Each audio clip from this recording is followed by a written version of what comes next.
척추측만증 환자분들 볼 때 척추만 본다는 거죠. 척추가 얼마나 틀어졌는지만. 하지만 중요한 사실 하나는 이 틀어지게 되면 척추측만증을 유발할 수 있다는 겁니다. 그래서 놓쳐서는 안 돼요.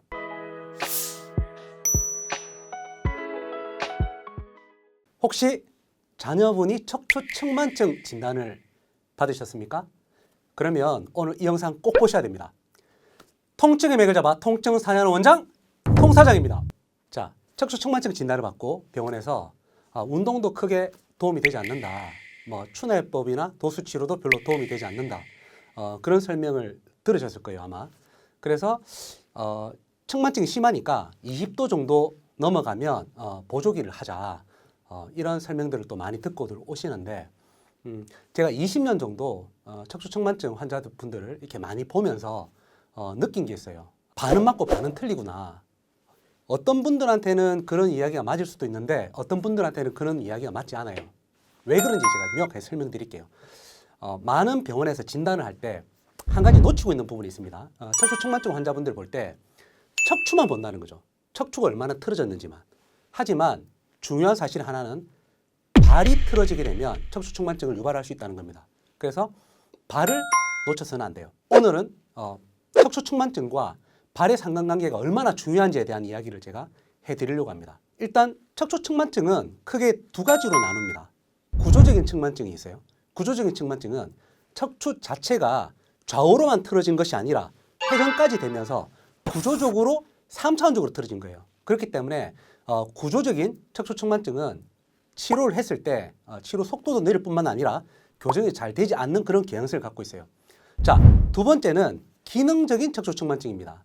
기능적인 척추측만증은 원인이 있어요. 하지만 그 원인을 못 찾고 있는 거죠. 즉, 내가 골반이 틀어지거나 다리 길이 차이가 있거나 이런 어떤 특정 원인으로 인해서 골반 위에 놓이는 척추가 휘게 되는 겁니다. 3차원적으로 틀어진 게 아니라 2차원적으로 좌우로만 이렇게 틀어진 것이기 때문에 구조적인 원인을 만약에 교정을 하게 됐을 때 기능적 척추측만증은 충분히 좋아질 가능성이 높은 측만증이에요. 제가 오늘 말씀드리고 싶은 핵심 사항은 발과 관련된 문제에 있어서 발이 틀어지거나 문제가 있을 경우에 기능적 측만증이 더 심해질 수 있고 또 구조적인 측만증에도 영향을 미칠 수 있다는 겁니다. 그리고 발을 잘 치료하게 되면 구조적인 측만증도 어느 정도는 각도를 개선시키고 또 외형적으로 봤을 때 한쪽으로 많이 기울어진 부분들을 좀 바로잡을 수 있는 그런 효과를 볼 수 있다는 거예요. 자, 그러면 발이 어떻게 척추측만증을 일으킬 수 있는지에 대해서 제가 아주 손쉬운 설명을 한번 들어볼까요? 지금 제가 이 책상이 있죠, 앞에. 책상 다리가 4개가 있어요. 근데 만약에 책상 다리 하나가 짧으면 어떻게 될까요? 책상의 상판이 아마 한쪽으로 기울어지겠죠.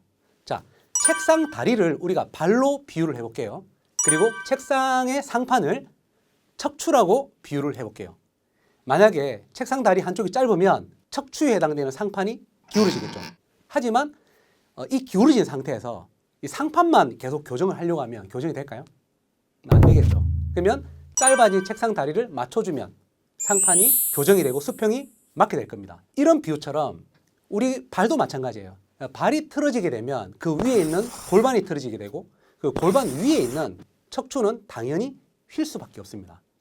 그래서 진료를 볼 때 반드시 척추측만증인 경우에는 발의 문제를 함께 체크할 수 있는 의료기관에 가셔서 검사를 해보셔서 발에 문제가 있는지를 찾게 된다면 척추측만증의 치료는 이전과는 아주 다른 양상으로 긍정적으로 흘러갈 수 있어요.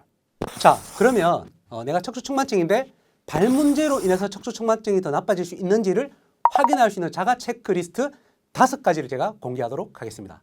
자, 첫 번째는 일단 거울을 보세요. 거울을 보셔서 어깨 높이가 안 맞거나 골반이 한쪽으로 비틀어져 있다. 이러면 발과 관련됐을 가능성을 염두에 두시면 됩니다. 자, 두 번째는 거울에 서서 본인의 발 뒤꿈치 정렬을 어깨 넓이 높이로 발을 벌린 상태에서 뒷모습을 사진으로 한번 찍어보세요. 그래서 발의 각도를 보시는데 양쪽 발이 수직으로 서 있는지를 사진으로 찍어보는 겁니다. 만약에 한쪽 발은 수직으로 서 있는데 한쪽 발은 안쪽으로 기울어져 있다. 이러면 발과 문제가 있는 거예요. 거울로 하기 힘드시면 가족분들이나 지인분들한테 사진으로 찍어달라고 하셔서 그 사진을 한번 보세요. 그래서 한쪽 발이 만약에 틀어져 있다. 이러면 발과 관련된 척추측만증일 가능성이 매우 높습니다. 세 번째는 신발 밑창을 한번 열어서 봤을 때 한쪽 신발 뒤꿈치가 과도하게 달아있다.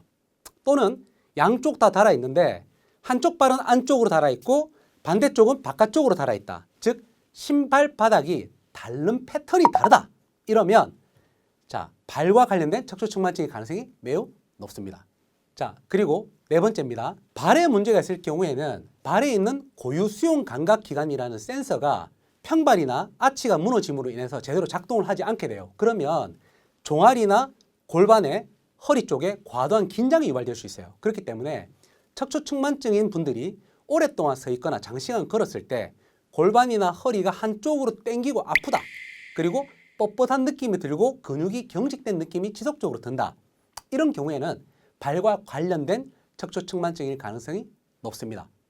자, 그리고 다섯 번째입니다. 누워서 체크하는 방법인데요. 자, 이 방법은 누운 상태에서 발을 이렇게 놓고 발을 편안하게 벌린 상태로 누우세요. 누운 상태에서 고개를 살짝 들어서 발끝을 보는 겁니다. 만약에 발끝이 좌우가 같은 각도로 벌어져 있다면 괜찮아요. 좋은 상태입니다. 하지만 한쪽 발은 정상 각도인데 한쪽 발은 안으로 이렇게 무너져 있다. 또는 한쪽 발은 바깥쪽으로 무너져 있다. 이렇게 발끝이 서로 다른 각도를 보고 있다면 네, 발에 문제가 있을 가능성이 있습니다.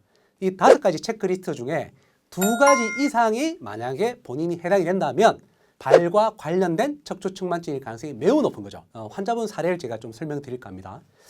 중학교 2학년 여학생인데요. 척추측만증이 초등학교 4학년쯤 발견돼서 어머님이 자녀분 데리고 이렇게 정형외과 병원, 대학병원 이렇게 다니시면서 이렇게 치료를 그동안 열심히 받으셨더라고요. 각도가 한 10도 중반 정도 되는데 20도 넘게 되면 이제 보조기를 착용을 하자. 이렇게 설명을 들으셨고 보조기를 착용하지 않기 위해서 그동안 부단히 노력을 하셨어요. 노수 치료도 받으시고 슈로스 운동 같은 것도 하시고 하지만 그동안에 효과는 없었고 이제 성장하면서 측만증이 조금씩 더 진행되는 그런 상황이었어요. 근데 제가 진찰을 다 해보니까 결정적으로 이 여학생 같은 경우에도 발에 문제가 있었던 거예요. 왼쪽 다리가 오른쪽에 비해서 1.1cm 정도가 짧았고요. 그리고 왼쪽 발 아치가 우측에 비해서 5mm에서 7mm 정도가 낮은 상태였어요. 그러다 보니까 이 여학생은 걸을 때마다 왼쪽 골반이 우측에 비해서 지속적으로 낮아지게 되는 이런 패턴. 그리고 서 있을 때도 골반 높낮이가 이렇게 차이가 나기 때문에 척추가 왼쪽으로 기울어질 수밖에 없는 거죠. 즉 다리 길이가 짧은 왼쪽으로 골반과 척추 그리고 몸 상체가 왼쪽으로 다 기울어져 있다 보니까 그 상태로 계속 이때까지 살아왔던 거고 1시간 정도 운동을 하고 치료를 받았지만 뭐 병원을 갈 때나 돌아올 때 일상생활 할 때는 늘 짧은 다리 쪽으로 체중이 기울어진 상태였기 때문에 치료 효과를 못 본 케이스였어요. 그래서 제가 이 여학생한테 발에 맞는 맞춤형 깔창을 처방을 했고요. 그리고 다리 길이 높이를 조정할 수 있도록 힐리프트라고 해서 발 뒤꿈치의 높이 조절하는 패드를 삽입을 하고 3개월 정도 지켜봤습니다.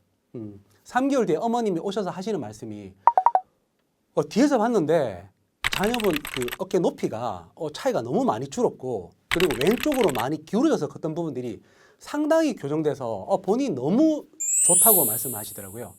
실제로 영상으로 검사를 해봤을 때 척추측만증이 상당히 호전되었고 그리고 골반 높이도 많이 개선된 걸 볼 수가 있었습니다.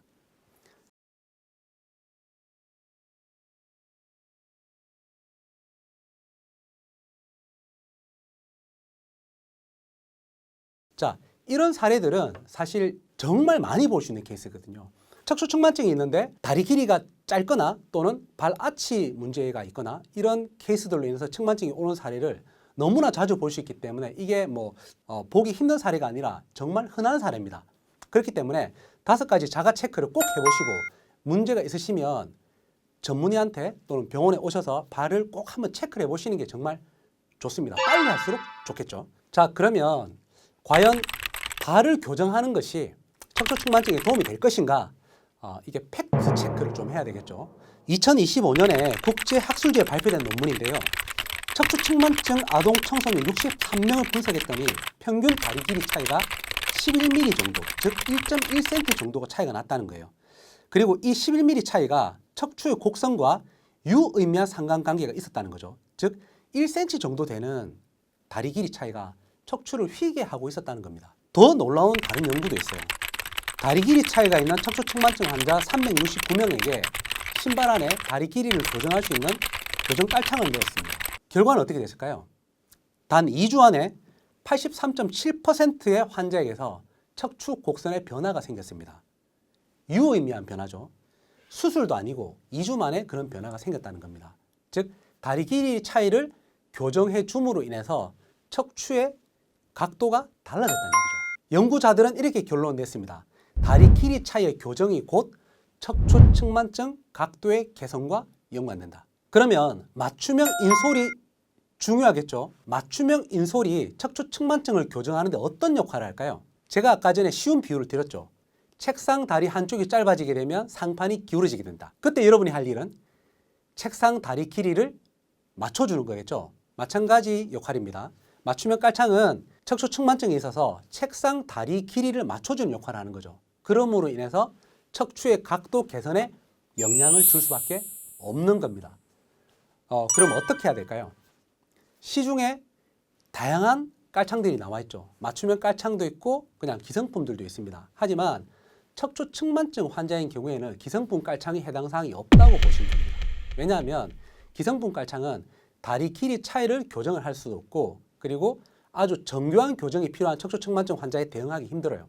척추 측만증 환자는 양쪽 발에 맞는 맞춤형 깔창을 서로 다르게 제작을 해야 되는 경우가 굉장히 많고요.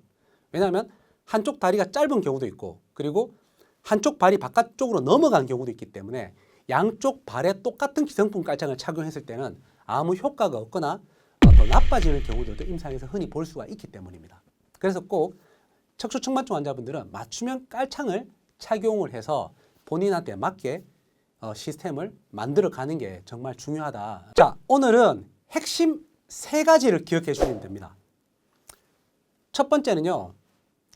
기능성 척추 측만증에 있어서 발에 문제가 있을 수도 있다는 점입니다. 그리고 조금 더 부연 설명드리자면 기능성 척추 측만증에도 맞춤형 인솔에서 발을 개선한 것이 도움이 되지만 제가 실제로 임상을 해봤을 때 구조적 측만증에도 어느 정도 기여하는 부분이 있습니다. 자, 두 번째는요. 1cm 정도 되는 다리 길이 차이가 척추 측만증을 장기간 악화시킬 수도 있다는 부분입니다. 이 다리 길이 차이가 5년 내지 10년간 청소년이 자라면서 틀어진 환경을 만들어서 척추 측만증을 악화시킬 수 있으니까 빨리 다리 길이 교정을 할 필요가 있다는 거죠. 자, 세 번째입니다. 발 정렬을 잡아주는 것만으로 실제로 2주 안에 83.7%의 환자분들이 척추 각도의 변화가 생길 수 있다는 부분입니다. 논문에 근거한 내용이죠. 그러면 오늘 결론은 뭘까요? 척추 측만증 치료 포기하지 마시란 얘기죠. 그래서 기능적 측만증이면 더더욱 발의 원인을 찾아봐야 될 것이고요. 그리고 구조적인 측만증을 갖고 있더라도 실제로 다리 길이 차이에 의해서 구조적 측만증이 더 악화될 수도 있고 그리고 전체적인 몸의 균형 자체가 한쪽으로 기울어진 상태로 측만증이 나빠질 수도 있기 때문에 구조적인 측만증도 발의 문제를 꼭 확인해 볼 필요는 있는 겁니다. 오늘 이 영상이 도움이 되었다면 주변에 척추 측만증 환자분들에게 널리 알려주시면 감사하겠습니다. 자, 다음 영상은 그러면 척추 측만증에 맞춤형 인솔이 도움이 되는데 그 맞춤형 인솔과 기성품 인솔은 어떤 차이가 있고 어떤 걸 선택하면 나에게 도움이 되는지에 대한 영상을 제가 제작하도록 하겠습니다. 좋아요와 구독은 제작에 큰 힘이 됩니다. 감사합니다.